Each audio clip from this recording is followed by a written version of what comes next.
A arbitragem é mais um desses instrumentos, né, que são utilizados em busca da pacificação. Vejam que todos esses métodos que nós estamos trabalhando têm o objetivo de evitar a judicialização dos conflitos. E a arbitragem, em que pese, né, haja decisão, e é isso que vai diferenciar a mediação da arbitragem e da conciliação, é que o árbitro ele vai decidir, diferentemente do conciliador e do mediador. Mas mais adiante a gente vai trabalhar especificamente o capítulo relacionado aos árbitros, ok? Trouxe para vocês uma definição, escolhi do professor Humberto Dalla e Marcelo Mazzola, pois entendo que é uma definição bem completa, que traz elementos que podem fornecer a vocês uma melhor compreensão a respeito do Instituto da Arbitragem, ok? Definem que é um método heterocompositivo de solução de conflitos por meio do qual um terceiro imparcial, escolhido pelas partes, decide a controvérsia, segundo normas e procedimentos previamente acordados. Então, aqui nessa definição, nós já temos a diferença, a principal diferença, né, da mediação e da arbitragem é que o árbitro, ele vai decidir, ele vai aplicar o direito e proferir uma sentença que nós chamamos de sentença arbitral, né?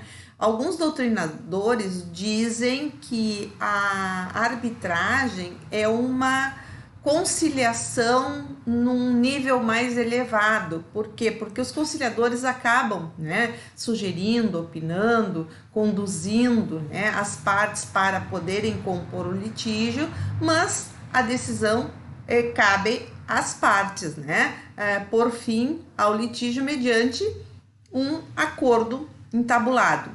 Aqui na arbitragem, quem vai decidir são os árbitros, ok? Então, qual é a natureza jurídica do Instituto da Arbitragem? Eu digo para vocês que é um tema bastante polêmico, né? Bastante discutido na doutrina, e nós encontramos duas correntes para explicar a natureza jurídica da arbitragem, ou seja, em que ambiente jurídico se situa a arbitragem. Aí nós vamos encontrar a primeira corrente, que é a chamada privatista, ou também para alguns considerada como uma tese contratualista. Para os defensores dessa corrente, o exercício da arbitragem não pode ser considerado uma atividade jurisdicional, porque faltaria aos árbitros alguns elementos necessários ao exercício da jurisdição, como, por exemplo, a coertio e a executio. A coertio nada mais é do que a coercibilidade, o poder de coerção que a autoridade judicial exerce, né, enquanto atuante, né, da atividade jurisdicional. E a executio nada mais é do que o poder de impor a execução mediante a aplicação de uma sanção em caso de descumprimento. Então, para essa corrente, a arbitragem não pode ser considerada uma atividade jurisdicional, portanto, é considerada uma atividade privada, particular, né? Por isso, corrente privatista, em razão da ausência desses elementos que são essenciais ao exercício da jurisdição.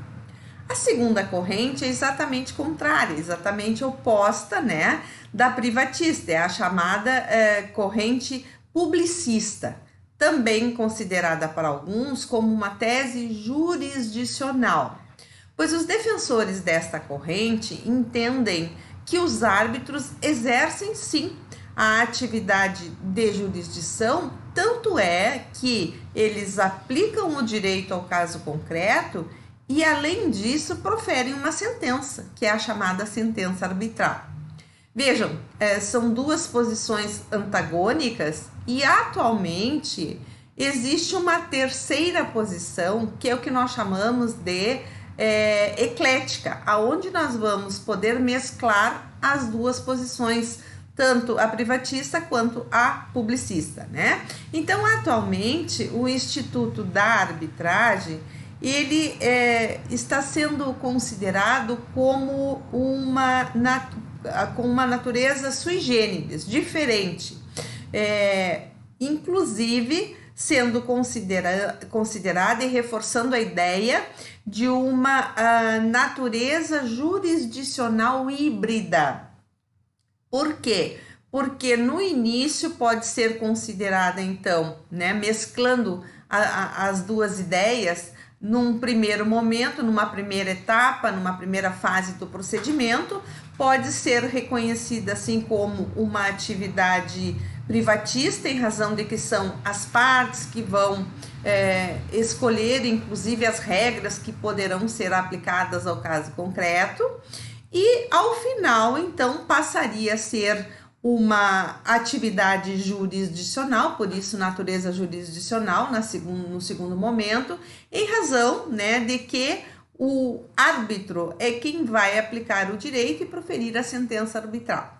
Pessoal, então, atualmente, modernamente, a natureza jurídica da arbitragem é considerada uma natureza jurisdicional híbrida, ok? Seguindo, então, eu trago aqui algumas peculiaridades ou características relacionadas à arbitragem para que a gente possa identificar este instituto dentro do nosso programa, né? Então, o professor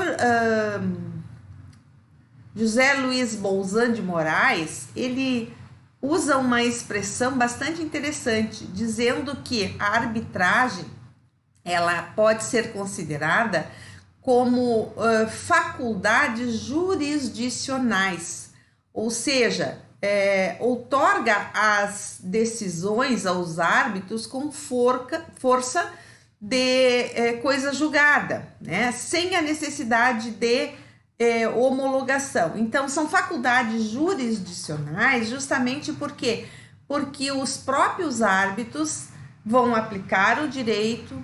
Esse direito, esta decisão proferida pelos árbitros será registrada numa sentença arbitral, e esta sentença arbitral tem força, né, de coisa julgada e não precisa de homologação judicial para que se transforme em um título executivo judicial, ok? Então, por isso ele entende que são faculdades jurisdicionais que são conferidas aos árbitros.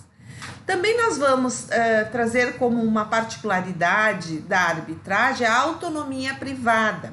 E aqui é importante nós relembrarmos que todos os métodos de soluções de conflitos, né, extrajudiciais, eles têm como a essência, a base, né, de todo o procedimento, a manifestação de vontade das partes. Então, é uma autonomia privada que é conferida às partes, dado o momento de, inclusive, escolher ou não este instituto. Então, as partes poderão decidir se querem que aquele conflito que não foi possível ser solucionado ou negociado diretamente entre os conflitantes ou litigantes, né, que seja solucionado por meio da arbitragem, ok?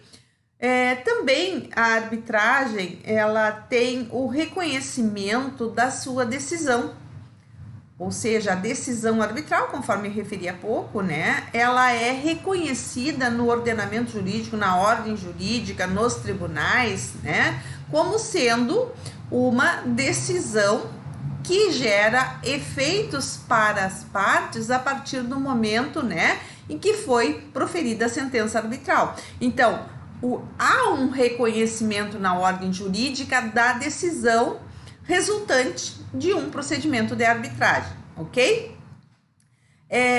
Ela também pode ser utilizada em qualquer conflito de direito patrimonial. E aqui, vejam que nós vamos logo ali falar no cabimento, né, da arbitragem, lá no artigo 1º, nós vamos verificar da lei da arbitragem, né, que ela delimita os direitos patrimoniais tão somente. Nós não temos aqui a possibilidade de trazer para a arbitragem aqueles conflitos decorrentes de direitos indisponíveis, mas que podem ser transacionados, que podem ser mensurados, tais como, por exemplo, uma ação de guarda, um litígio que diz respeito a visitas, né, que lá na mediação é possível, é um direito indisponível, mas, no entanto, é possível que haja, né, uma mensuração e, a partir dali, então, ser objeto de uma mediação. Aqui não.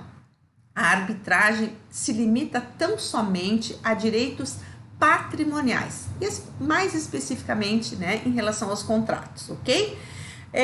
Também, como particularidade da arbitragem, o próprio professor Bolzan de Moraes, ele traz como uma das particularidades da arbitragem a justiça chamada, ele denomina, né, a justiça dos técnicos. Por quê?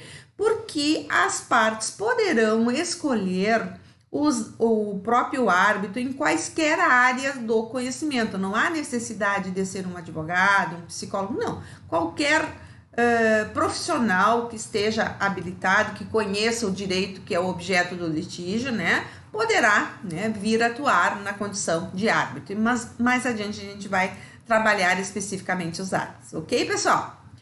Continuando, então, a arbitragem permite ao árbitro disciplinar o procedimento quando as partes não conseguem entrar num acordo, né?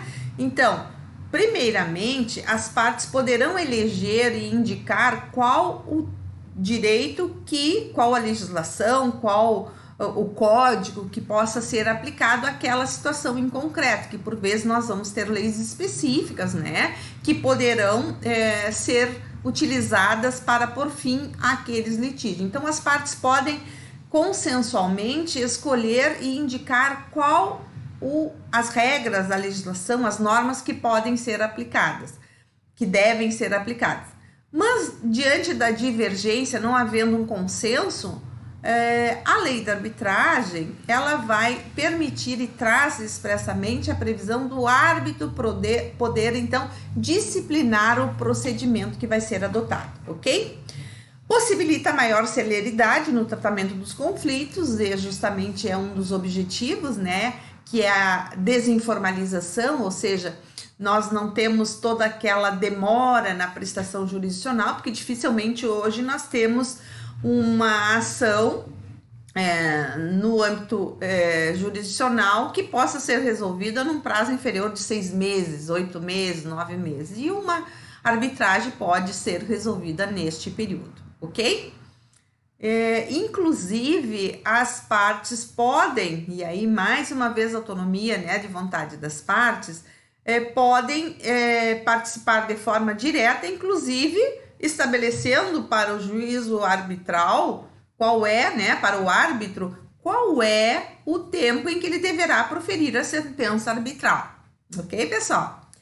Permite às partes exigir o sigilo. E aqui nós vamos novamente falar daquele princípio, né, que norteia tanto a mediação quanto a arbitragem, que é o princípio da confidencialidade, né? Aquele princípio que assegura o sigilo das informações que serão debatidas, discutidas durante o procedimento. Claro que aqui nós temos que nos ressalvar daquelas situações aonde envolve um órgão da administração pública, né, cuja regra é a publicidade, ok? Transforma a sentença arbitral em título executivo judicial, né? Já havia comentado anteriormente, mas, no entanto, havendo o descumprimento, né? Então, o árbitro vai proferir uma sentença onde aquela sentença deverá ser cumprida.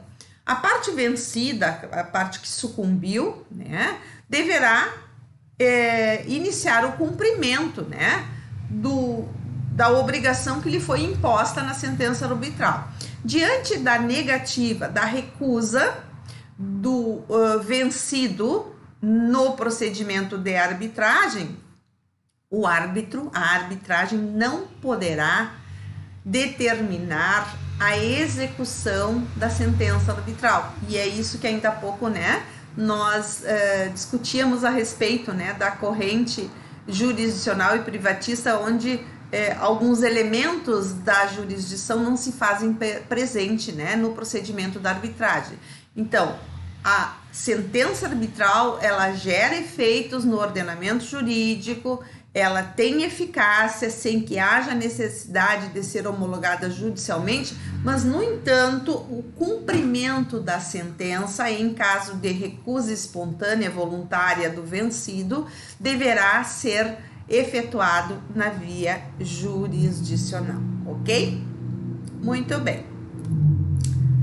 Eu trouxe também aqui para vocês a linha histórica, né? As linhas históricas da arbitragem, até para que vocês saibam e conheçam, né, que esse método, assim como a mediação, a conciliação, não é um método novo, não é um método recente, né? Ele automaticamente foi revitalizado, mas há muito se tem notícias, né, a respeito da arbitragem. Tanto que, se nós formos percorrer a história, nós vamos verificar que as raízes do procedimento, né, as raízes da arbitragem remontam lá à antiguidade. Nós vamos encontrar achados históricos, né, que demonstram a existência de provas lá entre os gregos, entre os povos gregos, né? E um exemplo que se traz é o Tratado de Paz, que foi estabelecido entre Atenas e Esparta, né, em 445 anos antes de Cristo. Vejam, né? Igualmente, nós vamos encontrar também lá na Roma Antiga, né, entre os romanos, lá o digesto. Na Roma Antiga, né, no direito romano, nós vamos encontrar também previsões, né, disciplinando a arbitragem. E assim, em vários povos da antiguidade, em vários instrumentos, né, que eram utilizados para regular as relações naquela época, já sinalizavam a possibilidade de se utilizar a arbitragem como um meio para se buscar a composição de determinado litígio, ok?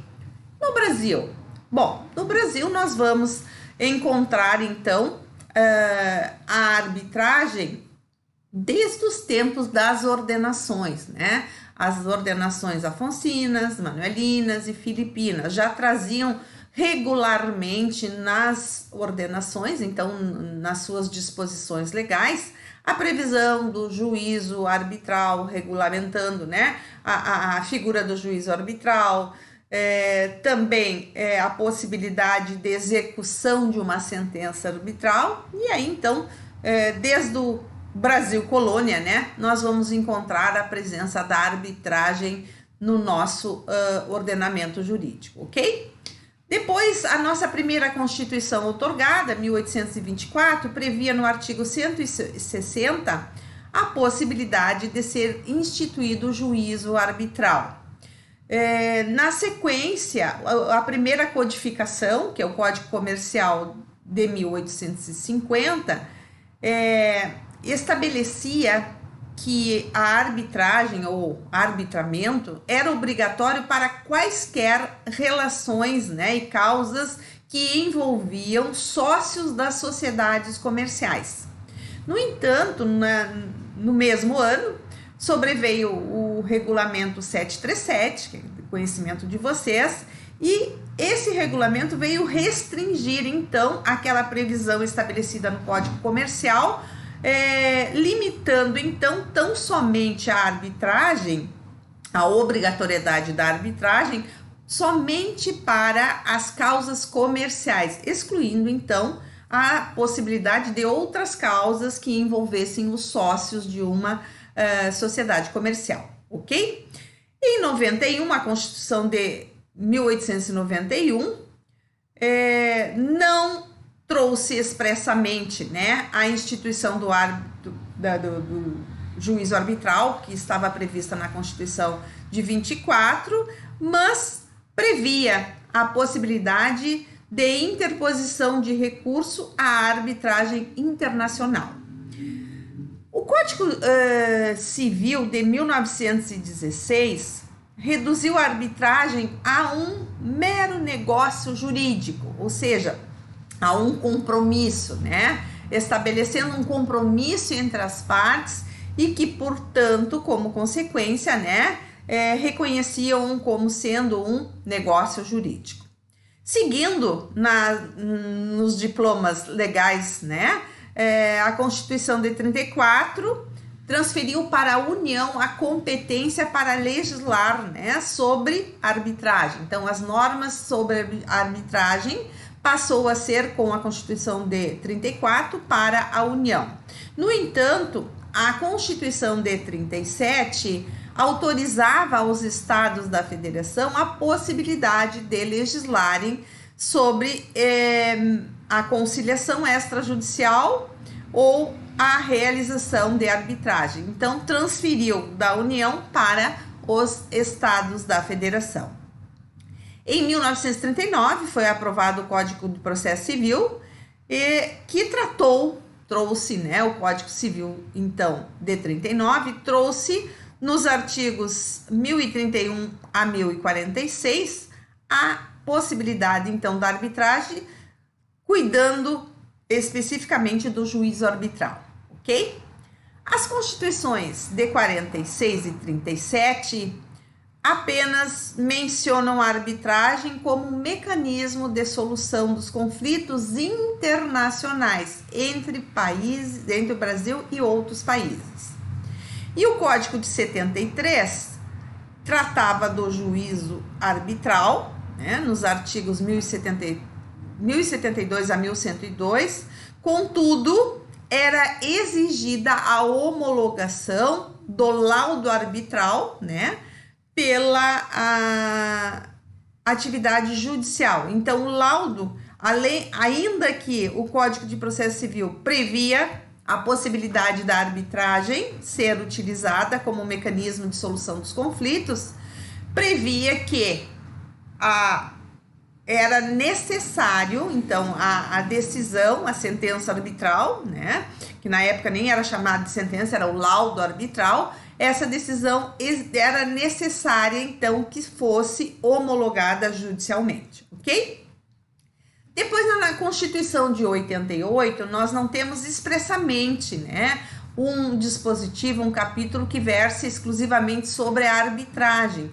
Mas, no entanto, nós podemos fazer uma interpretação sistemática de alguns dispositivos constitucionais e vamos verificar lá no artigo 4º, inciso 4 da Constituição, que consagra a solução pacífica dos conflitos no âmbito internacional, né? Então, diante das relações internacionais, o artigo 4º, inciso 4 da Constituição, prevê a possibilidade de solução desses conflitos, né?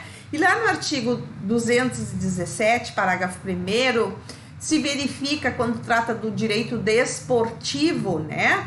Se verifica, então, a reintrodução do arbitramento no ordenamento jurídico de forma obrigatória enquanto pressuposto processual, ou seja, primeiro deve ser facultada a composição de uma forma extrajudicial, caso não sendo possível, então aí poderá haver a judicialização, ok?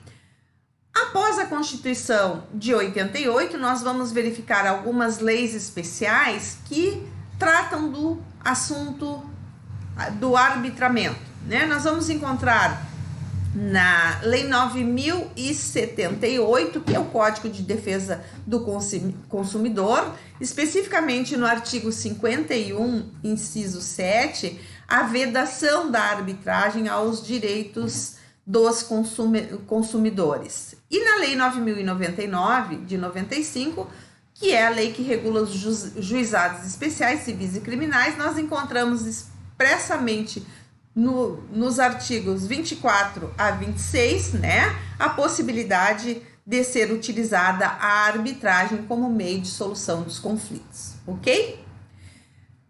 Diante desta preocupação do legislador, em 1996 sobreveio a Lei da Arbitragem, né? Que é uma lei que está em vigência, embora em 2015 ela tenha sido atualizada, mas a Lei da Arbitragem é a Lei 9.307 de 1996, aonde trouxe de forma integral, né, as disposições relativas, né, ao Instituto da Arbitragem, inovando o tratamento dos conflitos, ou seja, passou a regular integralmente o Instituto da Arbitragem.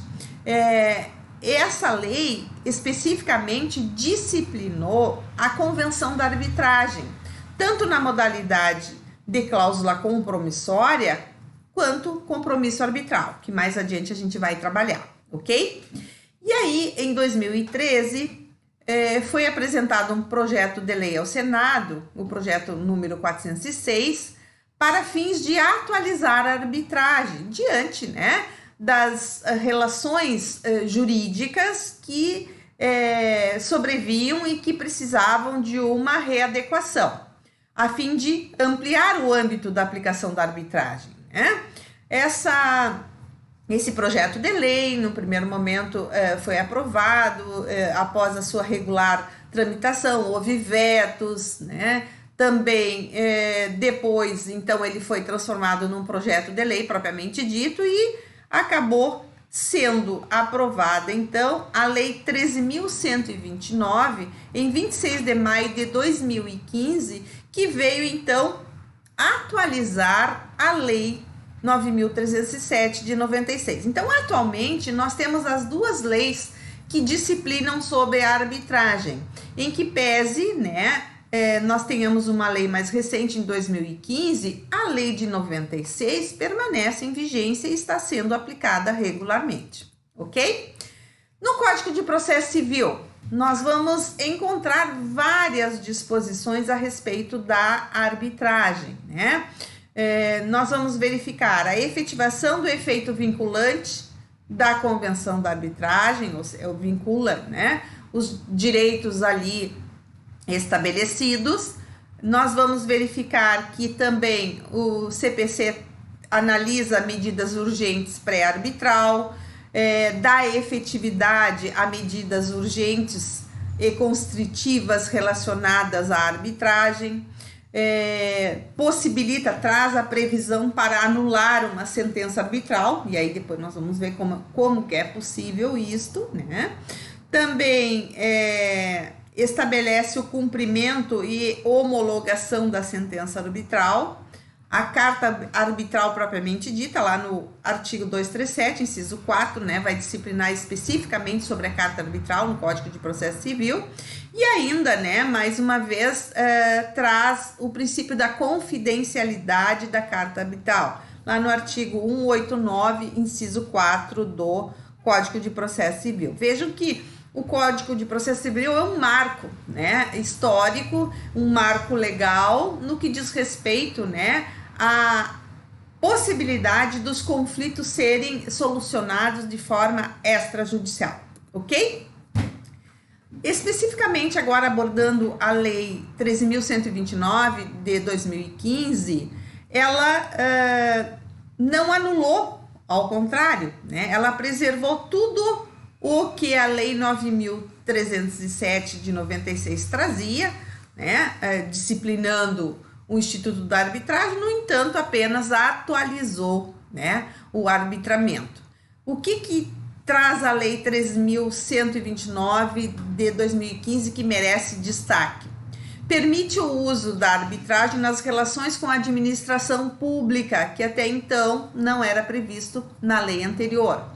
Regula a carta arbitral, no artigo 22, facilitando a comunicação entre árbitros e juízes, né, que porventura, diante da necessidade de uma execução de uma sentença arbitral, há essa possibilidade, então, desta interlocução entre árbitros e juízes.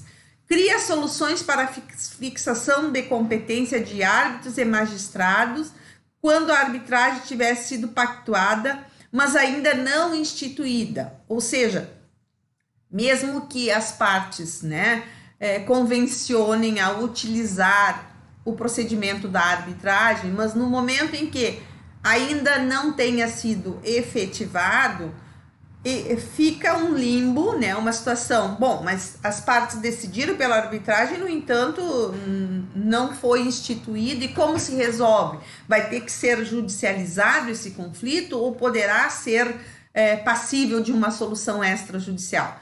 Pois essa lei, ela nos artigos 22A e 22B, disciplina, né, a respeito desta possibilidade de se resolver essa questão surgida diante da não instituição ainda do procedimento da arbitragem, ok? Houve por muito tempo, uma discussão a respeito da inconstitucionalidade da Lei 9.307 de 96. Por quê? Pelo princípio da inafastabilidade da jurisdição. Se vocês lembrarem, lá no artigo 5º, inciso 35 da Constituição Federal, nós temos aquela garantia constitucional de acesso à justiça. E o debate que surgiu foi justamente em razão de que a Lei 9.307 de 96 estaria ferindo, violando, afrontando a Constituição, especificamente nesta garantia, por se entender na época até então, que o acesso à jurisdição só poderia ser feita por meio do Poder Judiciário, que deveria exercer a tutela jurisdicional, colocando fim aos conflitos que surgem em sociedade. Mas, no entanto, a partir de uma decisão proferida pelo STF, foi um agravo regimental, se eu não estou enganada, a Lei 9.307 é considerada constitucional pelo STF e, consequentemente, se o STF assim a reconhece como sendo constitucional, sendo ele o guardião da Constituição, não há que se discutir mais a respeito da suposta inconstitucionalidade da Lei 9.307 de 96. Ok, pessoal? Pois bem, essa Lei 13.129 de 2015, ela trazia a possibilidade de a arbitragem ser utilizada também em relação aos dissídios individuais, né, que nada mais são do que as reclamatórias, né, os conflitos decorrentes das relações de emprego ou de trabalho. No entanto, foi vetada a disposição da Lei 13.129 de 2015 no que diz respeito aos litígios trabalhistas. Mas, em que pese tenha sido vetado na Lei 13.129 de 2015, sobreveio em 2017 a Lei 13.467, disciplinando e estabelecendo a possibilidade de ser estabelecida a arbitragem no âmbito da legislação trabalhista, alterando a CLT e, inclusive, inserindo o artigo 507, inciso A, que estabelece que nos contratos individuais de trabalho, cuja remuneração seja superior a 2 vezes o limite máximo estabelecido para os benefícios do regime geral da Previdência Social, poderá ser pactuada cláusula compromissória de arbitragem, desde que por iniciativa do empregado ou mediante a sua concordância expressas nos termos previstos na lei da arbitragem, ok? Então, a lei 13.129 disciplinava também a respeito dos conflitos, né, das relações de trabalho, mas, no entanto, acabou sendo vetado Porém, em 2017, com a reforma, né, sobreveio então o artigo 507A, que autoriza, claro que mediante as condições que estão expressas neste dispositivo legal. Ok, pessoal? Seguindo então, o artigo 1º da Lei 9.307, que é a lei da arbitragem, que é a lei própria, específica, que trata, né, do Instituto da Arbitragem, ele traz lá no artigo 1º o cabimento da arbitragem, conforme havia referido anteriormente. Lembram que está expresso no artigo 1º, as pessoas capazes de contratar poderão valer-se da arbitragem para dirimir litígios relativos a direitos patrimoniais disponíveis. Então, da leitura deste 1º artigo da lei, nós extraímos e retiramos o cabimento da arbitragem, né? Por quê? Porque o artigo, ele por si só, o legislador, ao criar esse dispositivo, ele já delimitou a possibilidade de utilização da arbitragem. Nós vamos, então, retirar daí uma delimitação subjetiva e uma delimitação objetiva. A delimitação subjetiva diz respeito à legitimidade, né? Ou seja, quem poderá se utilizar ou se valer do procedimento da arbitragem. Pessoas capazes, né? E aí, no conceito, né? No contexto, capacidade civil. Então, as pessoas que são capazes poderão se valer do procedimento da arbitragem. E no aspecto objetivo, qual é a delimitação que a lei traz? Somente aplicáveis a direitos patrimoniais disponíveis. E aí vai ao encontro do que eu referi anteriormente, excluídos os direitos indisponíveis transacionáveis, que aí engloba todas aquelas demandas que se insere no direito de família, como, por exemplo, alimentos, filiação, poder familiar, né, visitas e assim sucessivamente. Então, a lei da arbitragem ela é bem clara. No seu 1º artigo, o legislador já estabeleceu quem pode se utilizar do procedimento da arbitragem e qual o objeto que pode ser utilizado, né? Qual o objeto da arbitragem para fins de resolver eventual conflito. Então, pessoas capazes e direitos patrimoniais disponíveis. Ponto. Ok? Algumas questões controvertidas surgem daí. É possível a utilização da via arbitral por empresas em recuperação judicial? Vejam, a recuperação judicial, né, que é aquela empresa que estava com dificuldades financeiras, que antigamente, né, nós tínhamos a lei da falência e hoje ela pode, né, buscar a sua recuperação mediante o procedimento judicial. E aí se questiona, é possível ou não se utilizar? O entendimento majoritário é pela utilização, entendendo que o direito, ainda que, né, diante da dificuldade da recuperação, da tentativa de recuperar aquela empresa, continua sendo disponível. Então, consequentemente, né, pode ser aplicado.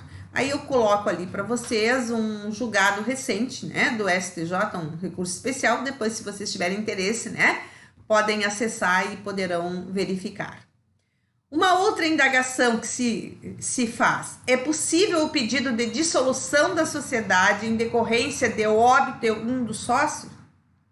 Ou seja, um dos sócios veio a falecer e é possível se utilizar da arbitragem para dissolver aquela sociedade pela superveniência da morte de um dos sócios? Sim, é possível. Também trouxe um outro julgado, né, que aborda essa questão, só que, claro, volto a repetir, a arbitragem trabalha tão somente com direitos patrimoniais disponíveis. Eventuais direitos sucessórios, né, do sócio que faleceu, aí serão discutidos, debatidos na esfera judicial, porque aí nós estaremos diante de direitos indisponíveis, ok? Arbitragem de direito e por equidade. Logo no artigo 2º da Lei da Arbitragem, 9.307 de 96, nós temos expressamente a possibilidade de utilização da equidade para fins, né, de solucionar aquele conflito. Então, o artigo 2º diz: a arbitragem poderá ser de direito ou de equidade, a critério das partes. Mais uma vez, né, a manifestação de vontade das partes. As partes podem eleger qual o critério que querem que seja adotado pelo árbitro para resolver aquele conflito. É uma legislação própria ou equidade, que a equidade é um dos princípios gerais do direito, né? A equidade aqui, ela é apontada como uma das diferenças, né, do processo judicial, porque, em regra, um processo, né, uma ação judicial, ela vai se valer da legislação, ou seja, vai aplicar a lei ao caso concreto, especificamente de acordo com o ordenamento jurídico, né, conforme está previsto lá no artigo 140, parágrafo único do Código de Processo Civil, ok? O julgamento por equidade, ele, em que pese está expressamente previsto no artigo 2º, ele tem uma finalidade que muitas vezes não é alcançado pela própria lei, porque às vezes nós vamos encontrar dispositivos legais que não contemplam na integralidade os interesses envolvidos, né, naquele litígio e, consequentemente, a possibilidade de ser utilizado o critério equidade poderá trazer o melhor resultado, ou seja, a melhor solução para aquele conflito, ok? Então, mais uma vez, a autonomia de vontade das partes oferece, então, que os litigantes possam escolher entre a arbitragem de direito ou a arbitragem por equidade, utilizando-se o critério da aplicação da lei ou pela equidade. E ainda, nós vamos encontrar uma restrição imposta pelo legislador no que diz respeito às regras adotadas por equidade, que obviamente elas não poderão violar, né, os bons costumes e a ordem pública, né? Isso é uma questão que está presente, né, em todas as formas de composição de litígios, né? Tanto que nós vimos os princípios gerais, né, a não violação, as leis e a ordem pública. Então, consequentemente, aqui na arbitragem, que pese as partes possam escolher o procedimento de arbitragem por equidade, a equidade não poderá violar, né, o bom senso e também os bons costumes, o bom senso e a ordem pública, ok? É possível aplicar-se a arbitragem diante de interesses difusos, ou seja, aqueles direitos transindividuais, né, que estão previstos lá no Código de Defesa do Consumidor, lá no artigo 81, parágrafo único. Em regra, não se aplica a esses direitos ou interesses difusos, né? Por quê?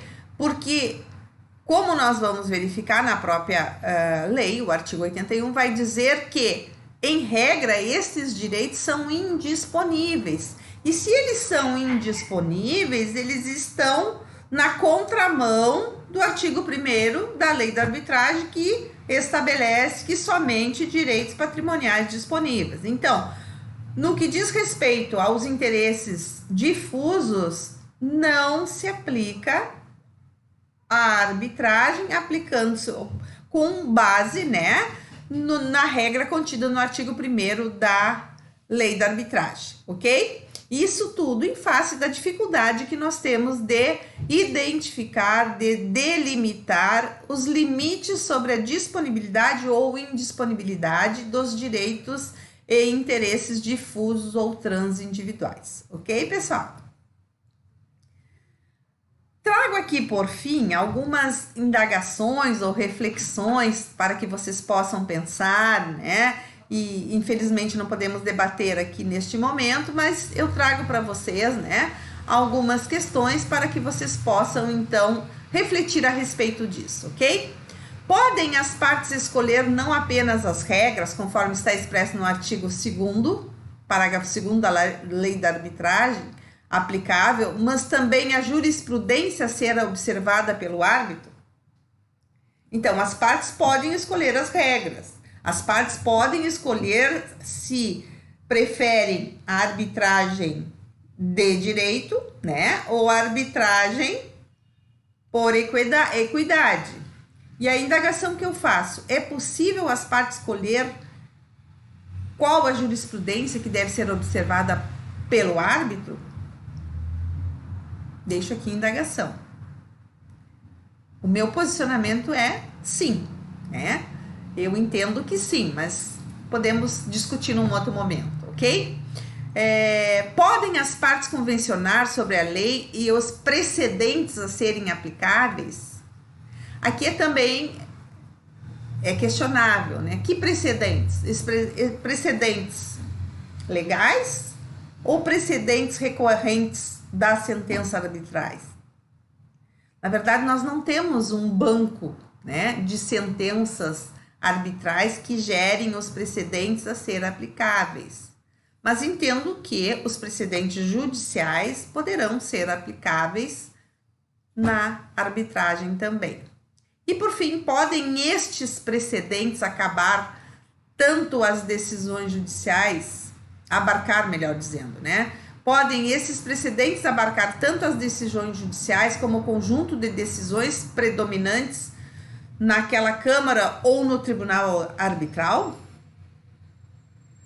Interessante indagação, né? Eu acredito que sim.